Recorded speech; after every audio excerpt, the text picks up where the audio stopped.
आज बनवणार आहे मी चटपटीत चना चाट मसाला। चला तर मग रात्रीच चणे भिजत घातले, सकाळी मऊसर असे उकडून घेतले मीठ घालून। अजून टेस्टी बनवण्यासाठी त्याला थोडे तेल घालून आपण फोडणी घालूया। कढई घेतली, गरम केली, तेल घातलं, जिरे घातले, कढीपत्ता घातला, हिंग घालायचा चना चाटला। हिंगामुळे ना आपल्या चण्याला खूप छान चव येते। छान असं मिक्स करून घ्यायचं।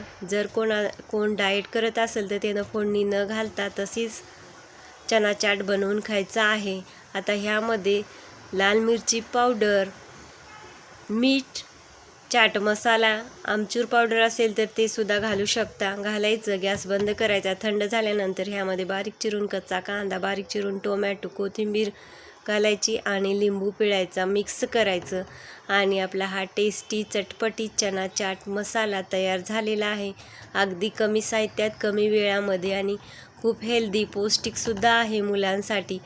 तुम्ही सुद्धा मंडळी अशा प्रकारचा चना चाट करू शकता आणि आपल्या मुलांना देऊ शकता। बघू शकता आता माझा तरी इथे चना चाट तयार झालेला आहे। तुम्ही सुद्धा नक्की करून बघा। चॅनलवर नवीन असाल तर जाता चॅनलला सबस्क्राईब करा, व्हिडिओ आवडल्यास लाईक करा, नवीन यूट्यूबरला सपोर्ट करा। धन्यवाद।